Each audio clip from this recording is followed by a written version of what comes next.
The night sky over Britain seemed unusually heavy, as if it were weighed down by centuries of secrets and expectations, when the story broke that King Charles had uttered words no father should ever say, that he would never forgive his own son.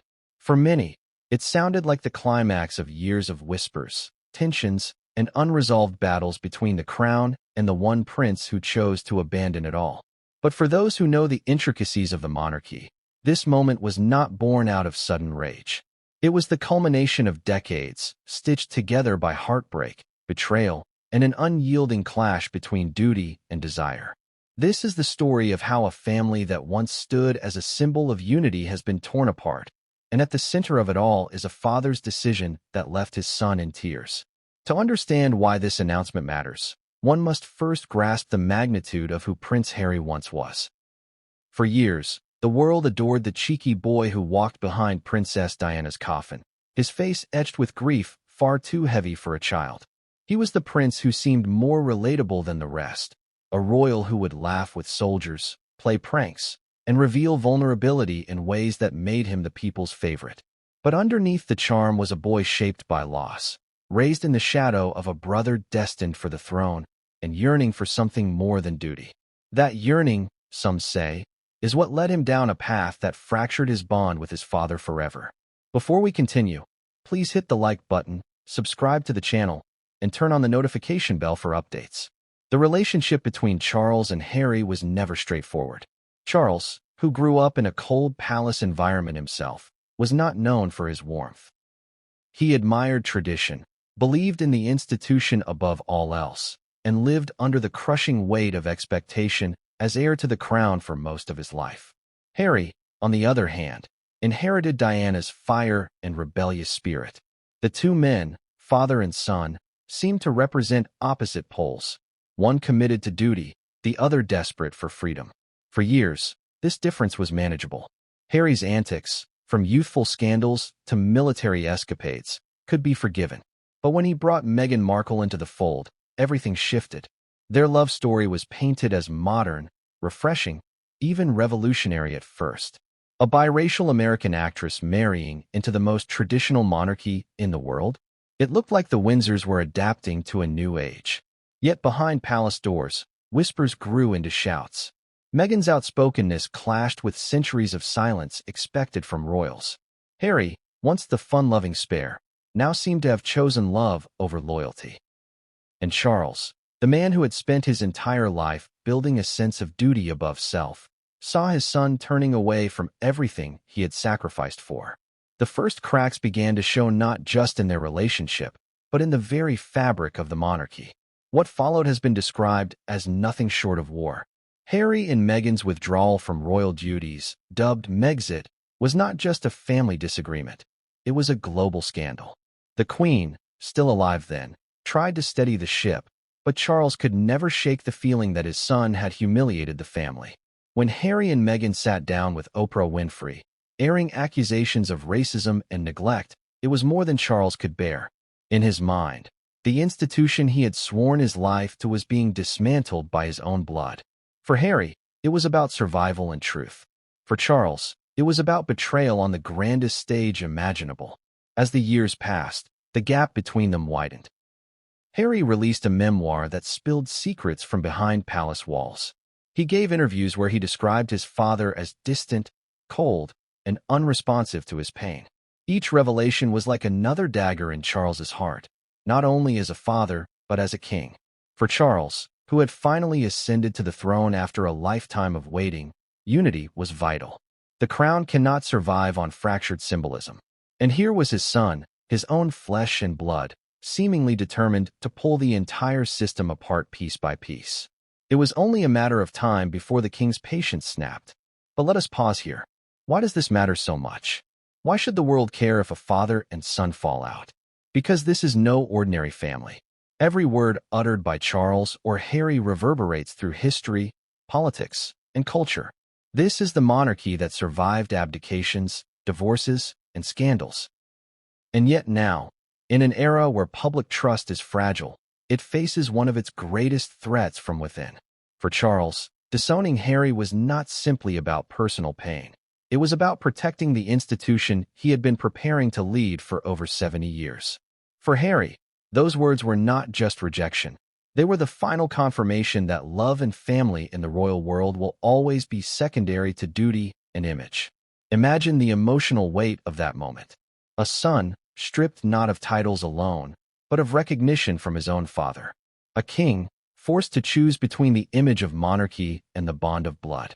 And a nation watching, divided, some empathizing with Harry's quest for freedom, others standing firmly with Charles in his determination to preserve tradition. This was not just a private family rift. It was a public drama that touched on questions we all face. How far should one go to protect family? And at what point does loyalty to an institution outweigh the love for one's child? As Harry's tears fell, the echoes of Diana's legacy grew louder. She had always feared that her sons would be swallowed by the machine of monarchy, stripped of their humanity in service to the crown. In Harry's decision to rebel, many saw her influence. In Charles's decision to disown, many saw the relentless grip of duty. Two forces pulling at the same family, tearing them apart in ways that may never heal. And now, with the king's words ringing across the world, the question remains, is this truly the end of reconciliation? Or is there still a path, however faint, toward forgiveness? What makes this story so gripping is not simply the scandal, but the universality hidden beneath the crown.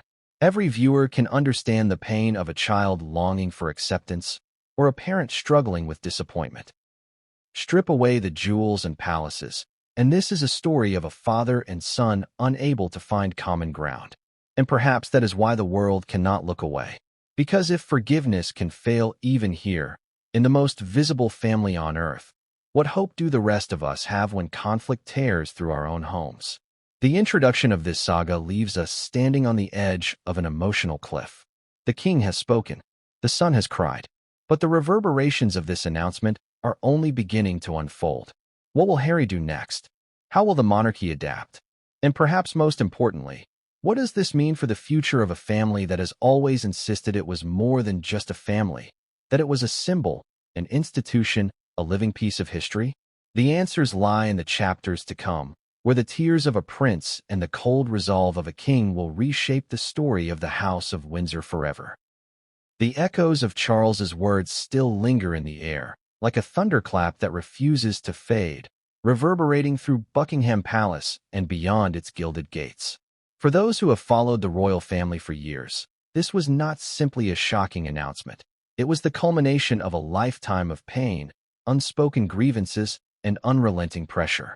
To reach this point, where a father could stand firm and declare that he would not forgive his son, means we must peel back the layers of history, family ties, and the burdens of monarchy. Because to truly understand this moment, one must understand not just the public image of Charles and Harry, but the private scars that brought them to this breaking point. Harry grew up in a world where love and scrutiny collided at every turn. As a young boy, he was adored by the public, yet often misunderstood by his family. Diana gave him warmth and affection, grounding him in a way Charles struggled to emulate. After her death, Harry was thrust into a world of unimaginable grief, one where he was forced to perform composure while internally shattered. Walking behind his mother's coffin at just 12 years old was not just an image of strength. It was the first sign of a life condemned to emotional conflict. The eyes of the world demanded stoicism, while his heart yearned for comfort that his father, often aloof, did not know how to provide. That moment planted seeds of disconnection that grew silently for decades, waiting to erupt. Charles, in his own way, was also shaped by loss and emotional distance. Raised by Queen Elizabeth and Prince Philip in an environment where duty eclipsed affection, he carried those lessons into fatherhood. He loved his sons, but he expressed it in ways muted by tradition and responsibility. He was never the man to throw his arms around Harry at the end of a long day, never the father to kneel beside his child's bed with comforting words. Instead, he was the man who provided through structure, discipline, and expectations. In Charles's mind, this was love, to prepare his son for the relentless demands of monarchy. But for Harry, it often felt like absence. And absence, over time, hardened into resentment. The turning point came not with Meghan Markle's arrival, but she became the lightning rod that exposed the fractures. For years, Harry tolerated the pressure of being the spare, the second son living perpetually in William's shadow. He endured the comparisons, the jokes, the sense that his worth was measured against his brother's destiny. But when Meghan entered his life, she offered something no royal protocol could give him: unconditional affirmation. She saw him not as the spare, not as the prince, but as a man. For Harry, this was intoxicating. For Charles, it was destabilizing. Because the woman who made Harry feel seen was also the one who challenged the monarchy's deepest traditions. The palace's reaction to Harry and Meghan was cautious at first, but it did not take long for skepticism to harden into opposition.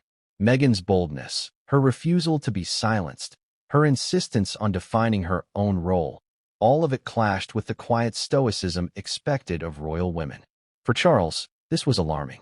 His entire life had been defined by his ability to adapt quietly, to bend under duty's weight without breaking. Watching his son support a partner who seemed determined to bend the crown itself must have felt like betrayal. And yet, in Harry's eyes, it was the first time he was truly living authentically. Father and son stood on opposite shores, shouting across an ocean of difference, each believing the other had abandoned what mattered most. Then came the infamous departure, Megxit. For Charles, the abdication of duty by his son was devastating. It echoed the specter of Edward VIII, who abandoned the throne for love decades before. To Charles, who had sacrificed his own happiness for the crown, this was incomprehensible. He had endured years trapped in a loveless marriage with Diana because he believed the monarchy demanded it. And here was Harry, throwing away centuries of duty for freedom. Charles saw recklessness. Harry saw liberation. The gulf widened. When Harry and Meghan sat down with Oprah, airing grievances that painted the monarchy as cruel, unfeeling, and even racist, it was no longer just a family dispute. It was an international scandal. Charles was not just a father anymore. He was a king in waiting, his legacy under threat. The man who had waited decades for his moment on the throne found himself overshadowed by his son's accusations. Each revelation carved deeper into their fragile bond. And though the world debated whether Harry was brave or reckless, Charles's heart carried the weight of betrayal. To him, his son had crossed a line that could not be uncrossed. Private pain had been weaponized for public consumption. When Charles finally ascended to the throne after Queen Elizabeth's death, the crown was meant to symbolize unity, continuity, and stability.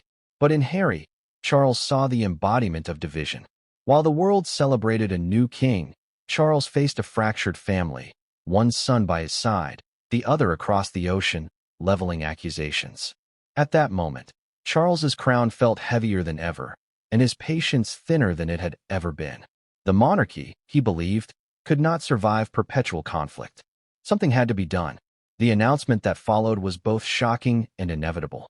With the weight of duty pressing down on him, Charles made it clear forgiveness was no longer an option. Harry, once beloved, was now disowned in the sense that no reconciliation would be forthcoming, no privileges restored, no embrace offered. For a son who had long sought love and recognition, those words were shattering. They cut deeper than criticism from the press or rejection from the public. They struck at the heart of a lifelong wound, the longing for a father's acceptance. Harry's tears in that moment were not just about the announcement itself, but about everything it represented. They were the tears of a boy who had walked behind his mother's coffin, the tears of a man who had fought to define himself outside the crown, and the tears of a son who realized that the bond with his father had been sacrificed on the altar of monarchy. For Meghan, it was confirmation of everything she had warned him about, that the institution would always come before the individual, that tradition would always eclipse love. The public, of course, split into factions. Some saw Charles as strong, decisive, willing to put the monarchy above personal weakness. Others saw him as cold, repeating the mistakes of generations who confused discipline with cruelty.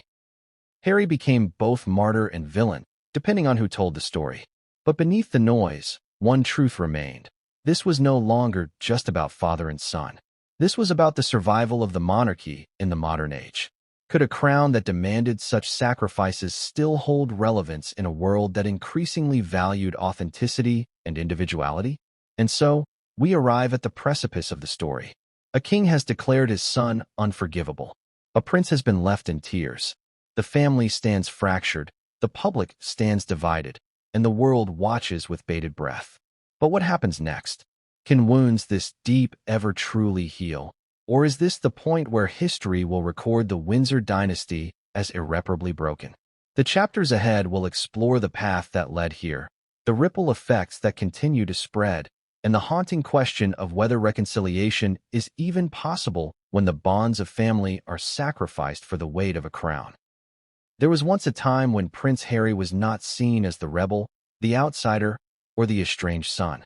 He was the child who captured the hearts of millions, the young boy who bore the unbearable weight of grief in front of the entire world and emerged as a symbol of resilience. Before the battles, before the accusations, and before the tears of disownment, Harry was a beloved figure in Britain and beyond. To understand how he reached the point of public rejection by his father, one must retrace the story back to where it all began. His childhood, shaped by love, loss, and the unique burdens of being the spare in a centuries-old monarchy. When Harry was born on September 15, 1984, at St. Mary's Hospital in London, the press gathered outside, erupted in joy. The British public, still enamored with Princess Diana's warmth and accessibility, welcomed the baby prince as an extension of her charm. Unlike the birth of William, which carried the weight of destiny since he was second in line to the throne, Harry's arrival was accompanied by relief and celebration. He was the so-called spare to the heir, the insurance policy for a monarchy that thrives on continuity. Though few said it out loud, his role was predetermined before he could even open his eyes. His life would be shaped by duty, yet overshadowed by a brother who was destined to lead. In those early years, Harry had what many described as a mischievous spark. Where William seemed thoughtful, careful, and already conscious of his role as future king, Harry was free-spirited, adventurous, and bold. Diana adored that quality in him. She often called him her little troublemaker, a child who kept her laughing even during her darkest days. For Charles, however, this mischievousness was more difficult to handle.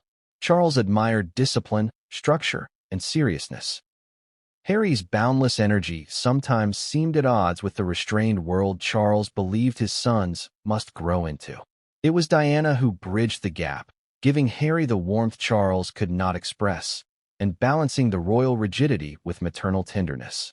The world remembers Harry not as the cheeky toddler in photographs, but as the boy walking solemnly behind Diana's coffin in 1997. That moment, broadcast to billions, defined him. At just 12 years old, he had lost the person who understood him most, the one who shielded him from the coldness of palace life. The pain of that day never left him. Later, Harry would admit that he shut down emotionally for years, unable to process the trauma. For Charles, who struggled to comfort his sons through his own grief, this was another missed opportunity. He could not fill the void Diana left, and Harry began to drift further into emotional solitude. That wound, born from Diana's absence and Charles's inability to bridge it, lingered throughout Harry's adolescence and adulthood. As Harry grew older, his identity as the spare became more pronounced. William was trained for leadership, etiquette lessons, careful grooming, political awareness. Harry, in contrast, was often left freer, with less direct responsibility but also less guidance. It was a paradox. He had more room to be himself, but at the cost of clarity and purpose. That freedom turned dangerous in his teenage years.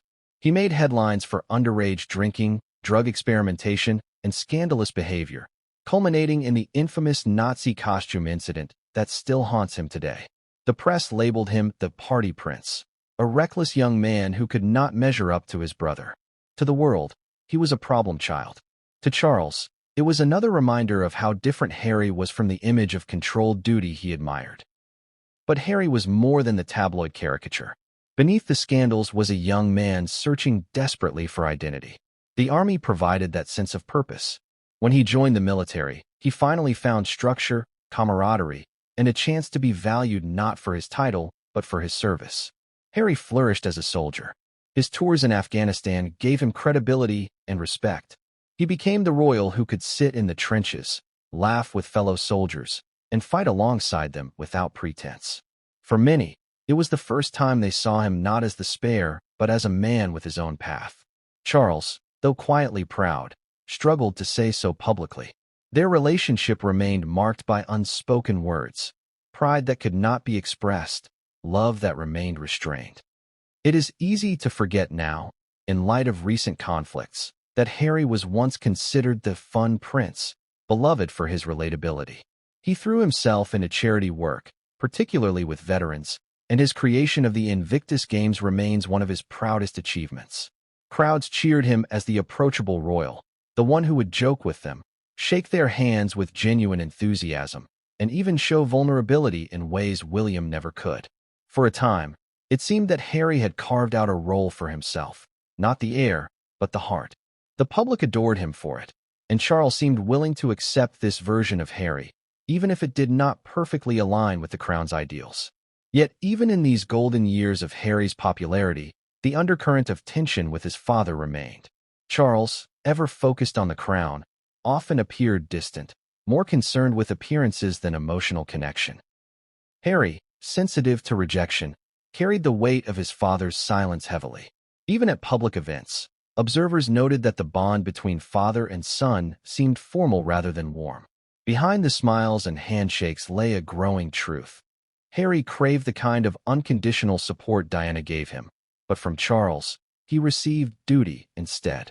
This chapter of Harry's life, the one where he was adored by the public and yet quietly drifting from his father, is crucial to understanding what would come later. Because disownment does not happen overnight. It is the result of years of missed moments, unhealed wounds, and words left unsaid. Harry was once beloved, not just by the public, but by his father too, though Charles rarely expressed it.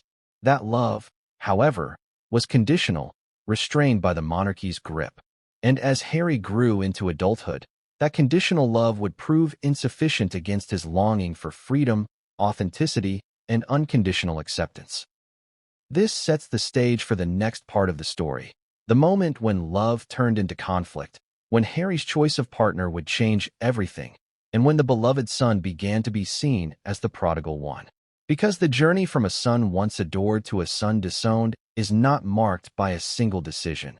It is marked by a lifetime of differences finally brought to the surface. The entrance of Meghan Markle into Prince Harry's life was more than the beginning of a love story. It was the ignition of a cultural, social, and familial earthquake that shook the very foundations of the British monarchy. For Harry, Meghan represented a kind of salvation, someone who understood him not as a prince defined by centuries of obligation, but as a man who longed to be seen, respected, and loved without condition. For Charles and the institution he represented, Meghan was something else entirely. A disruptive force who brought with her not only modernity and independence, but also questions that challenged the monarchy's deepest traditions. This chapter is where the bond between father and son began to unravel beyond repair. When Harry first met Meghan in 2016, he was captivated. She was glamorous, intelligent, outspoken, and above all, she came from a world outside the palace walls. Unlike aristocratic women who understood and accepted the invisible rules of royal life, Meghan had forged her identity in Hollywood, where self-expression and ambition were prized. She was biracial, American, and divorced, three attributes that immediately set her apart in a family and an institution that prized continuity, sameness, and tradition. Yet for Harry, those very differences were her strength. After years of being cast in his brother's shadow and restrained by the rigid boundaries of royal expectation, Meghan felt like freedom. At first, the relationship was cloaked in secrecy. Their courtship, hidden from the press, allowed Harry a rare taste of normalcy. He flew to Toronto to visit her while she filmed her television show, and she slipped quietly into London without the world noticing. But the secrecy could not last. Once the media discovered the relationship, the full force of the British press descended upon Meghan. Headlines dissected her past, her family, her career, even her heritage. The scrutiny was relentless and often cruel. Words like divorcee and American actress were repeated like weapons, as though they diminished her worth. For Harry, who had lived his entire life under the magnifying glass of the tabloids, it was déjà vu. a chilling echo of the way his mother had been hounded by the press until her tragic death. His instinct to protect Meghan grew fierce, almost desperate. He issued a rare public statement condemning the racist undertones and harassment directed at her. It was one of the first signals that Harry was willing to defy not only the media, but also the monarchy to defend the woman he loved. Charles's reaction to Meghan was more complicated. Publicly, he extended a polite welcome, even walking Meghan down part of the aisle at her wedding when her father was absent. Privately, however, insiders suggest Charles harbored deep concerns. He understood better than anyone the way the press could consume and destroy lives. He also knew how fragile the monarchy could appear under the glare of controversy. In Meghan, he saw not only a strong-willed woman, but also a figure who would inevitably attract division. For a man whose every decision was shaped by the crown's survival, this was dangerous. Yet Harry was blind to these fears. For him, Meghan was the answer to a lifelong ache. With her, he felt understood, empowered, and finally unshackled from the expectations that had suffocated him. She encouraged him to speak about his mental health, to confront his trauma, and to prioritize their personal happiness over royal protocol. These were ideas that resonated with the public but unsettled the institution. Royals were not supposed to reveal vulnerability or prioritize self-fulfillment. They were supposed to endure, to remain silent, to put duty above all else. Harry was no longer content to play that role, and Charles knew it. The wedding in May 2018 was a spectacle watched around the globe. For one dazzling day, the monarchy seemed modern and inclusive. Meghan walked into St. George's Chapel at Windsor Castle not only as a bride, but as a symbol of change. The gospel choir, the American pastor, and her very presence suggested a monarchy opening itself to the 21st century. Charles played the role of proud father, smiling for the cameras, offering the image of unity. But beneath the smiles, fault lines were already visible. Meghan's independence and Harry's defiance of tradition were already clashing with the rigid hierarchy of the palace. The honeymoon period was short-lived. Meghan's difficulty adjusting to palace life became a recurring theme in the press. Reports of staff leaving, of her clashing with aides, and of her being labeled difficult spread like wildfire. Whether true or exaggerated, the narrative took hold. Meghan was painted as an outsider who did not understand the rules, or worse, refused to play by them. For Harry, this was intolerable.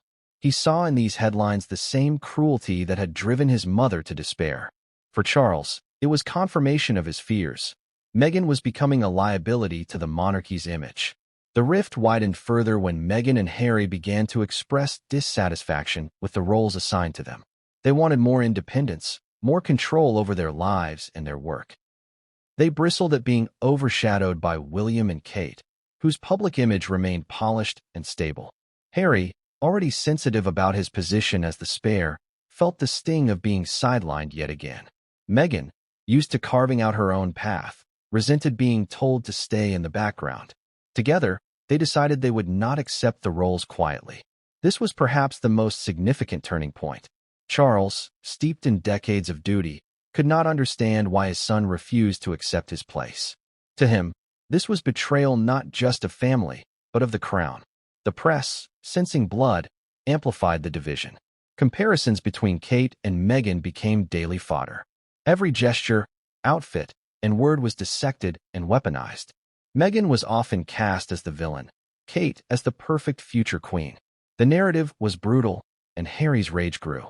He blamed the palace for not protecting Meghan, for failing to shield her from the worst excesses of the media.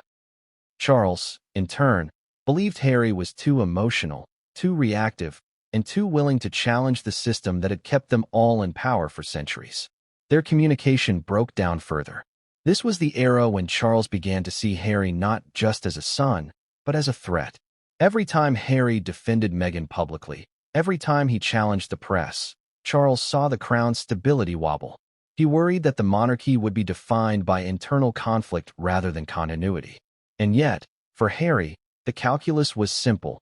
His loyalty to Meghan was greater than his loyalty to the institution. The choice was love over duty, and he made it without hesitation. The dynamic between father and son shifted in these years. Where once Charles was the stern figure trying to mold Harry into a disciplined royal, he now became the embodiment of everything Harry resented. To Harry, Charles represented coldness, rigidity, and the institution that had failed to protect his mother and now his wife. To Charles, Harry represented recklessness, disloyalty, and the danger of putting personal desires above the crown. Each saw in the other not just a family member, but an obstacle to their most deeply held values.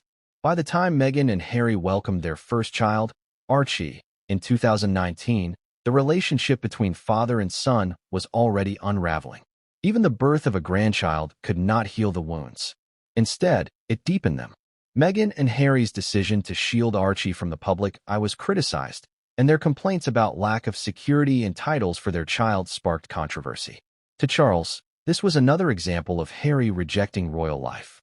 To Harry, it was proof that the institution would never treat his family fairly. The shift in royal dynamics was now undeniable.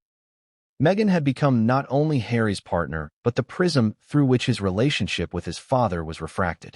Where Charles saw betrayal, Harry saw love and protection. Where Charles saw duty abandoned, Harry saw freedom claimed. Meghan had not created the rift, but she had exposed it, widened it, and ultimately made it impossible to ignore. This chapter in the saga marks the point of no return. Once a son beloved, Harry was now the son who defied his father's deepest values. And Charles, torn between his crown and his child, began to harden in ways that would culminate in the shocking disownment. What started as a love story between Harry and Meghan had transformed into a family conflict with global stakes, a clash between tradition and modernity, between father and son, between crown and heart. The beginning of 2020 marked a rupture in the House of Windsor that no one could have predicted in its full magnitude. What had been whispered about in corridors and speculated in tabloids was suddenly thrust into the light when Prince Harry and Meghan Markle announced they would be stepping back as senior members of the royal family. That announcement was not only shocking for the British public, but seismic in its implications for the monarchy. It was branded by the press with a single, unforgettable word, Megxit.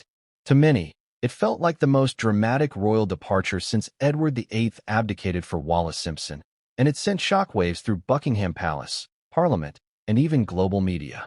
But at the heart of the storm was the crumbling relationship between King Charles and his younger son. The decision to leave did not emerge from nowhere.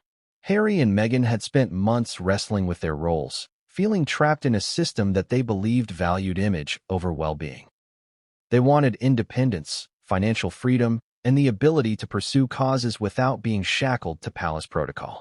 Yet when they revealed their intentions in January 2020, they did so publicly, posting a statement on social media before privately finalizing terms with the Queen and senior royals.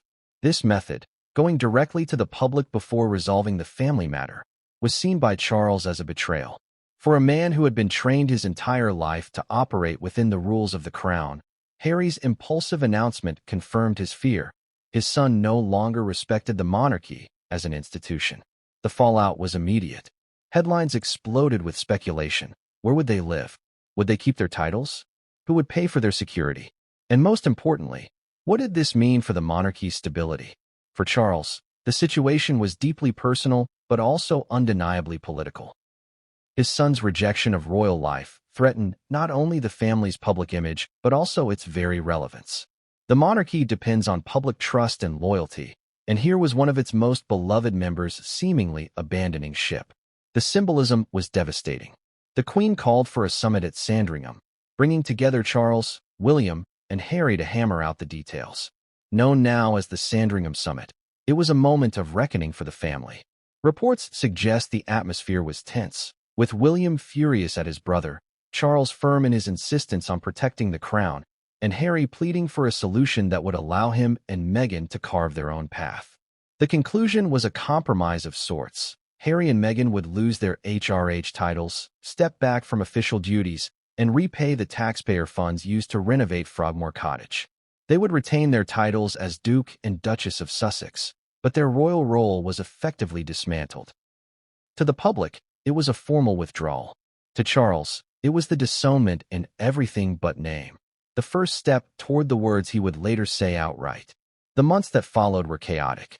Harry and Meghan relocated first to Canada and then to California, far away from the structures of royal life. For Charles, this geographical distance symbolized an emotional chasm.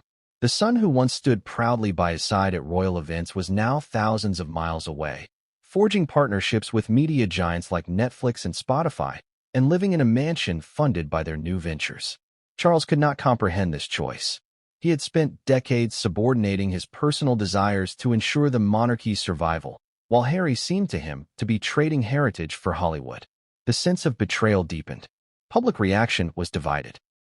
Some sympathized with Harry and Meghan, arguing that they deserved the right to choose their happiness and mental health over the suffocating traditions of the crown. Others condemned them, accusing them of hypocrisy, wanting the privileges of royalty without the responsibilities. In this divide, Charles saw his worst fears realized. The monarchy's unity fractured in the eyes of the world, weakened by his own son's actions. For him, Megxit was not merely a personal rejection. It was a destabilizing crisis that could threaten the institution's long-term survival. The press fed on every detail.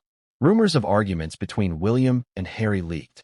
Reports suggested Charles was deeply hurt but unwilling to show it publicly.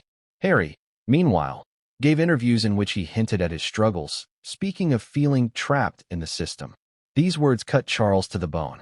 If Harry was trapped, then by implication Charles had been complicit in building the cage. For a man who had endured decades of criticism himself, over his failed marriage to Diana, his affair with Camilla, his long wait for the throne, this was unbearable. He believed he had always done his duty, no matter the personal cost. To hear his son publicly frame him as part of the problem was almost too much to bear. But perhaps the greatest wound came from the revelation that Harry and Meghan had not only left, but had chosen to monetize their royal connections in ways the family considered inappropriate. Their multi-million-dollar deals with streaming platforms, their paid speeches, and their plans to build a media empire were seen as capitalizing on their royal status while rejecting the obligations that came with it. To Charles, this was intolerable. He saw it as tarnishing the crown, turning it into a commodity rather than a sacred trust.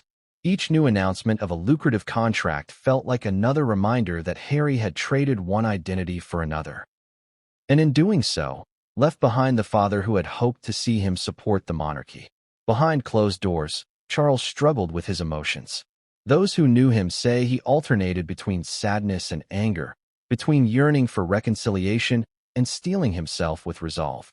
He longed for the days when Harry was the boy with tousled red hair who made him laugh, the soldier who made him proud. But every headline, every public appearance of Harry in California, reminded him that those days were gone. The more Harry embraced his new life, the more Charles felt the sting of rejection.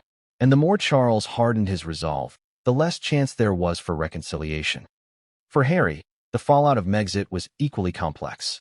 While he relished the newfound freedom and privacy of life in America, he carried the pain of separation from his family. His relationship with William, once close, had collapsed. His bond with his father had become strained almost beyond repair. In interviews, he admitted to feeling abandoned, suggesting that calls and support from his father had stopped when he needed them most. Those words, broadcast globally, were not just confessions of pain, they were accusations. And for Charles, they confirmed the worst, that his son was willing to air grievances that painted him as an uncaring father to the world. The monarchy survived the immediate shock of Megxit, but the cracks remained. For the public, the royal family had been exposed as divided, fragile, and human in ways they had long tried to conceal. For Charles, it was a humiliating reminder that even within his own family, unity could not be enforced. And for Harry, it was the price of freedom, liberation from one kind of cage, but entrance into another defined by estrangement and pain. Megxit was not the end of the story, but it was the turning point.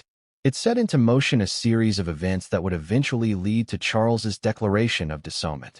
The seeds were planted in those early days of 2020, when a family summit turned into a public scandal, when duty collided with love, and when a son's yearning for independence clashed irreversibly with a father's loyalty to the crown. The fallout was not just political or personal, it was both, intertwined in ways that left scars on everyone involved. This chapter closes with the monarchy wounded, a father and son divided, and the world asking whether the crown could withstand such fractures. The answer would unfold in the years to come, as Harry's choices continued to challenge the very foundations of his relationship with his father and the institution that bound them together. If Megxit was the crack in the palace walls, the Oprah Winfrey interview was the wrecking ball that made them tremble. On March 7, 2021, millions around the world tuned in to watch Prince Harry and Meghan Markle sit across from Oprah in a serene California garden and break royal tradition in the most dramatic way possible, by speaking openly, without filters, about the pain, struggles, and betrayals they had endured inside the House of Windsor. It was not merely an interview. It was a cultural event, a reckoning, and for King Charles, it was a devastating confirmation that his son had chosen to stand against the monarchy rather than within it. From the very first moments, Meghan's words set the tone.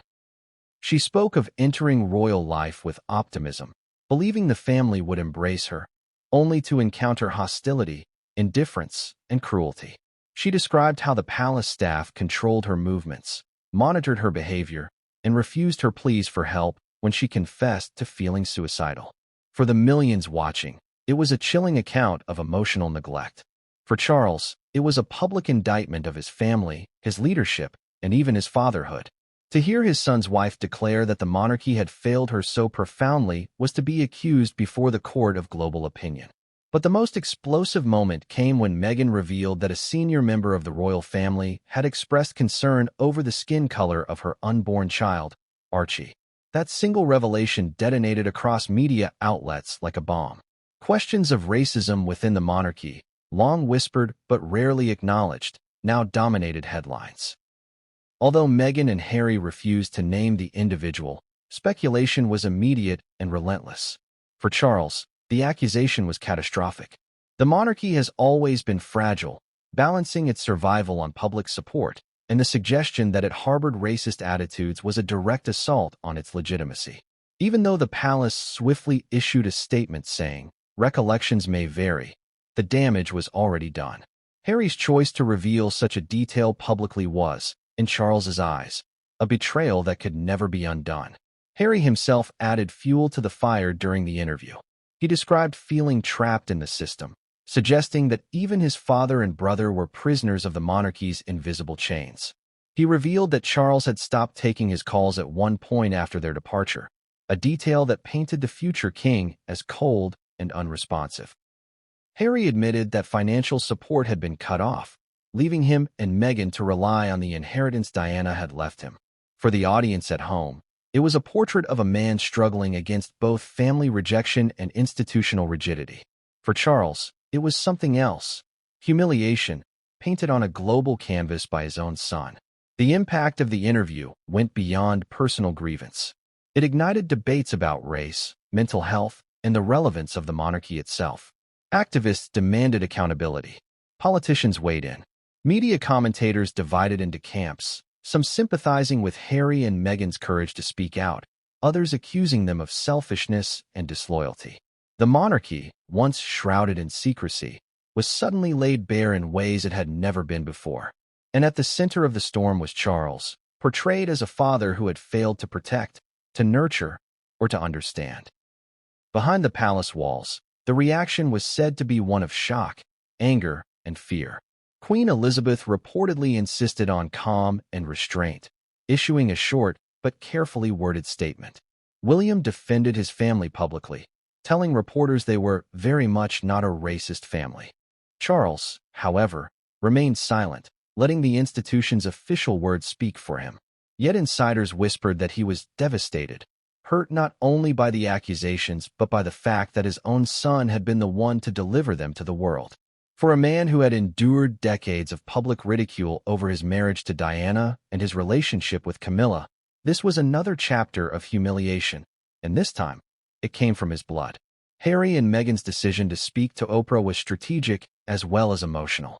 They knew the monarchy would never grant them the platform to tell their story within palace walls. By choosing one of the world's most influential interviewers, they guaranteed maximum exposure and impact. They seized control of the narrative, something royals traditionally never do.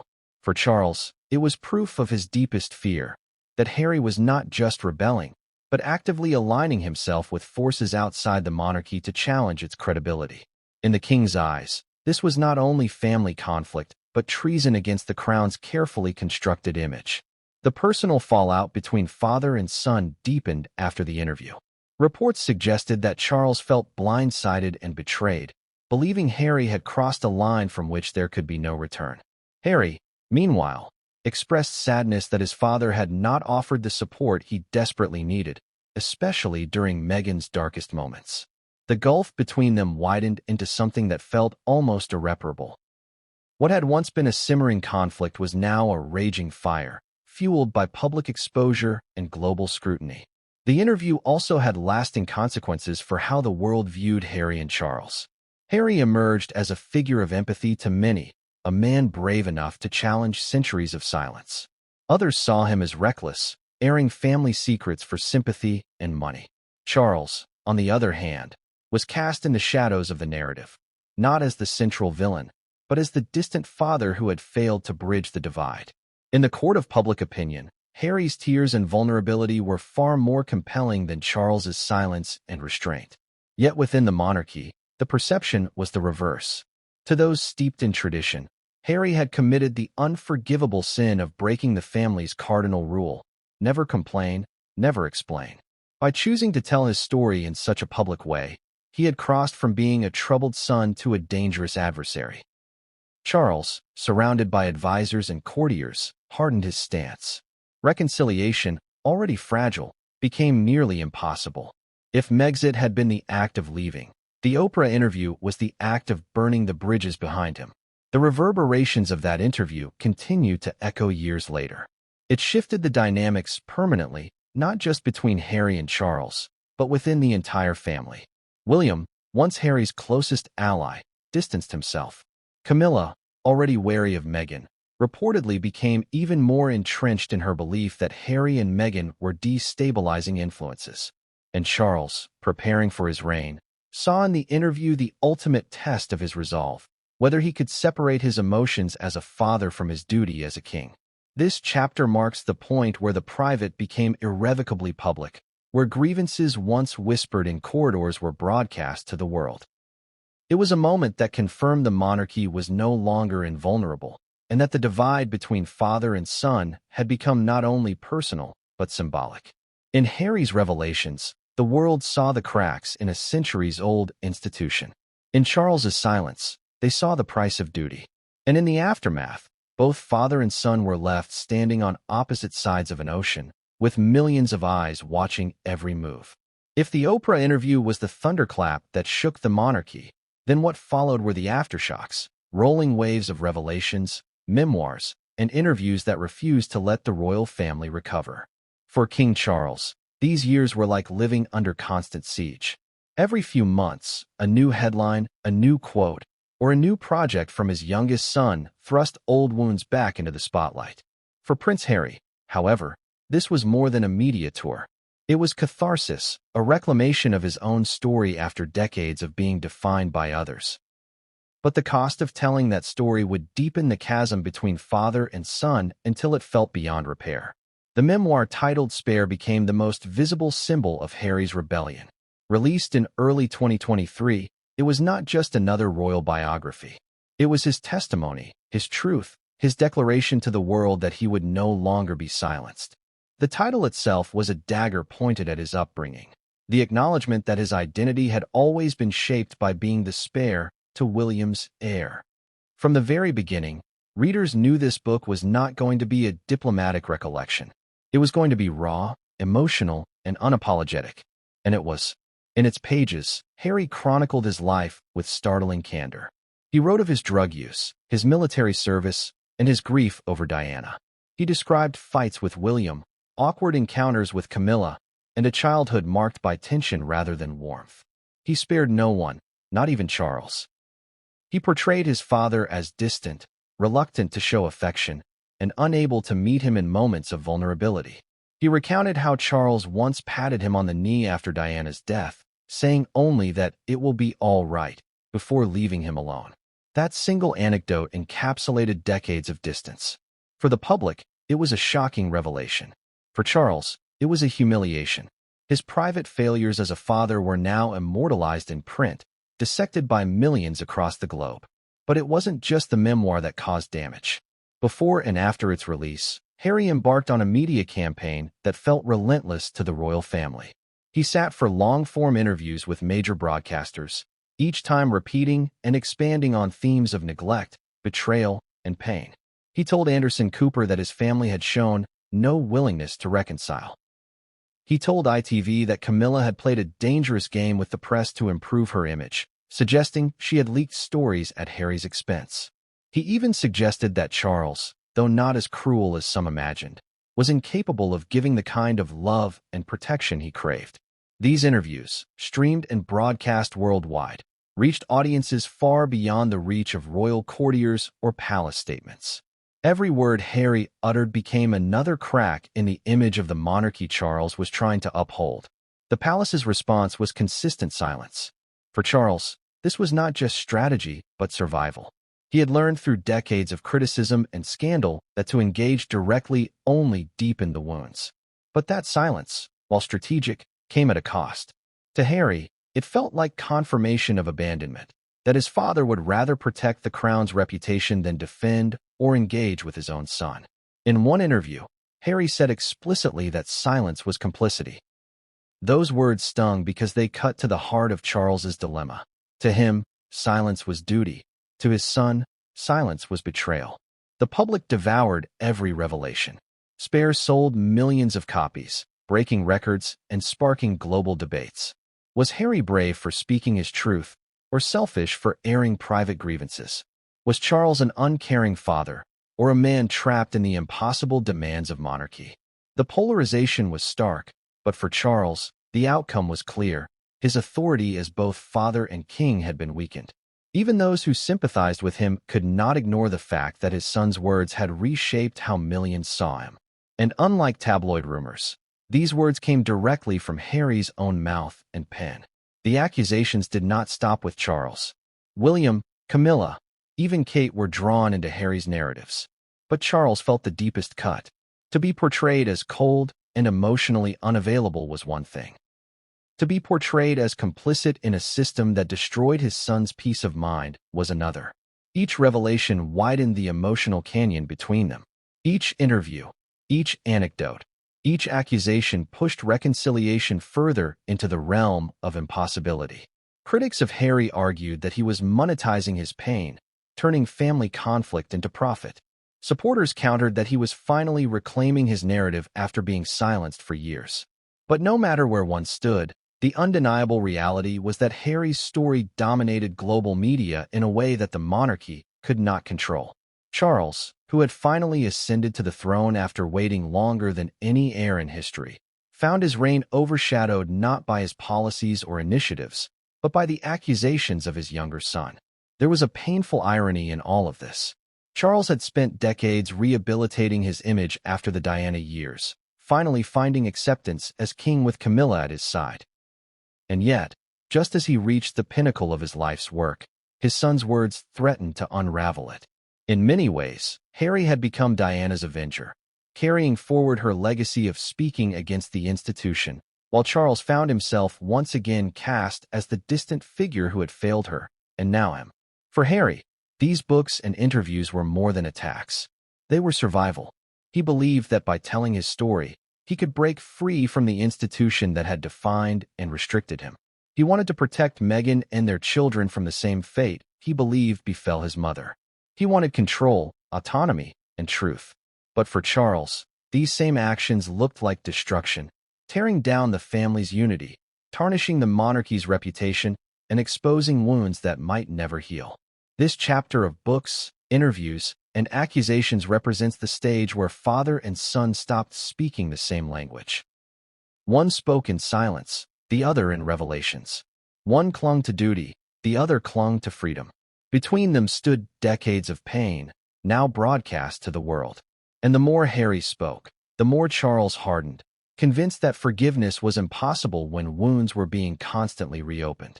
By the time the media storm around Spare began to settle, one thing had become clear: This was no longer just a family feud. It was a battle of narratives, each side staking its claim to history. For Harry, the story was one of survival against cruelty and neglect. For Charles, it was one of betrayal and duty sacrificed on the altar of personal desire. And for the public, it was a drama as compelling as any fiction, played out by real people with crowns, titles, and centuries of tradition at stake. In this storm of books and interviews, Charles reached a breaking point. He could no longer see his son simply as a wayward child. He saw him as an adversary, one with the power to reshape the monarchy's image across the world. The words had been spoken, the accusations made. The line between father and son was not just blurred. It was fractured, perhaps forever. When Queen Elizabeth II passed away in September 2022, the United Kingdom and the Commonwealth entered a new era. The longest-reigning monarch in British history had left behind a legacy of duty, continuity, and dignity that few believed could be matched. Into that role stepped Charles, the man who had waited longer than any heir in history to ascend to the throne. For Charles, the coronation was the culmination of a lifetime spent in preparation. But with the crown placed upon his head came not just honor, but an enormous burden, one made heavier by the very public war with his younger son. The crown was supposed to symbolize unity, stability, and tradition. Instead, it became a symbol of division, strained loyalties, and the personal cost of being king. Charles had always known his reign would be defined differently from his mother's. Where she had projected stoicism and mystery, he was already known for his passions: architecture, the environment, and his sometimes controversial personal life. He entered the throne at a time when public trust in institutions was fragile, when scandals involving Harry and Meghan still dominated headlines, and when the monarchy faced renewed questions about its relevance in the modern age. For him, every move mattered, every word was scrutinized, and looming in the background of every official event was the specter of his estranged son. The coronation planning revealed just how heavy the burden had become. While William stood firmly by his side as heir, Harry's attendance was the subject of endless speculation. Would he come? Would Meghan accompany him? Would the cameras capture tension inside Westminster Abbey? For Charles, the possibility of his son's presence was not a simple family matter. It was a global question about the monarchy's unity. In the end, Harry attended alone, flying in briefly and leaving almost immediately after the ceremony. His presence was silent but deafening. He sat away from the main family, his face solemn, his role diminished. For Charles, it was a painful reminder that even in his greatest moment of triumph, his family's fracture was on display for the world to see. Beyond ceremonies, Charles faced the real burden of reconciling his dual roles, father and king. The monarchy thrives on symbolism, and the image of a divided family undermined the very stability he sought to project. Yet when it came to Harry, Charles seemed unable to find a path forward. Advisors counseled him to remain firm, to project strength, to avoid any sign of weakness that could embolden further rebellion. But in private, friends suggested, Charles wrestled with sorrow. He loved his son, but he loved the monarchy too, and the two could no longer coexist peacefully. This burden was not new to Charles. His life had always been one of sacrifice, of choosing the crown over personal happiness. His marriage to Diana had been orchestrated in part by duty, despite his lingering love for Camilla. His public image had been shaped by expectations rather than personal truth. He had endured ridicule, criticism, and scandal, all in the name of preserving the monarchy's image. And now, at the very moment he should have been enjoying the fulfillment of his life's purpose, he found himself sacrificing once again. This time, his relationship with his son. Harry's continuing media presence only compounded the weight. Interviews, Netflix documentaries, and the memoir ensured that the estrangement was never far from public consciousness. Every time Harry spoke, Charles was asked to respond, not in words but in silence, in posture, in carefully calculated appearances. The burden of the crown meant that Charles could never simply pick up the phone as a father might. Every action had institutional consequences. If he reached out, would it be seen as weakness? If he remained silent, would it be seen as cruelty? This was the trap of kingship, one that made reconciliation nearly impossible. Public perception of Charles as king was equally divided. Some admired his restraint, his ability to carry on with the duties of state despite personal turmoil. Others saw him as cold, unwilling to extend compassion to a son clearly in pain. In many ways, the crown itself magnified his flaws. Where Elizabeth's silence was seen as regal, Charles's silence was often interpreted as distance. Where Elizabeth's stoicism had been admired, Charles's restraint was criticized as emotional failure. The burden of comparison with his mother only added to his struggle. But Charles also carried the weight of protecting the monarchy's future. He knew that his reign would be transitional, a bridge between his mother's era and William's. He could not afford to let Harry's rebellion destabilize the institution at such a vulnerable moment. Every scandal risked eroding the monarchy's already fragile public support. For Charles, the crown was not just a symbol. It was a responsibility that stretched across generations. And if that meant hardening his heart toward his son, then so be it. The irony of it all was that Charles and Harry shared more in common than either would admit. Both were men shaped by the trauma of losing Diana. Both felt misunderstood by the public and the institution. Both struggled under the suffocating weight of royal expectation. Yet those similarities only deepened the tragedy of their estrangement. Instead of uniting them, they became mirrors of each other's pain, reflections too difficult to face. As king, Charles's every move carried historical weight. His speeches on climate change, his state visits, his charity work, all of it was meant to project continuity and purpose. Yet beneath the ceremonial robes, the crown weighed heavily, pressing down on a man already burdened by the knowledge that his reign would always be shadowed by the rift with his son. The press seized on this constantly, turning every family gathering into a headline, every absence into a statement, every silence into speculation. The burden of kingship was no longer just about governing a nation.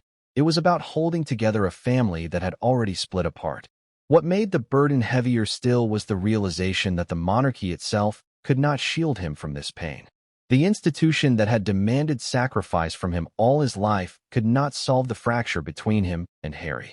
No ceremony, no tradition, no advisor could bridge that divide. It was a wound that bled beneath the golden crown, invisible to the pomp of parades and the sound of national anthems.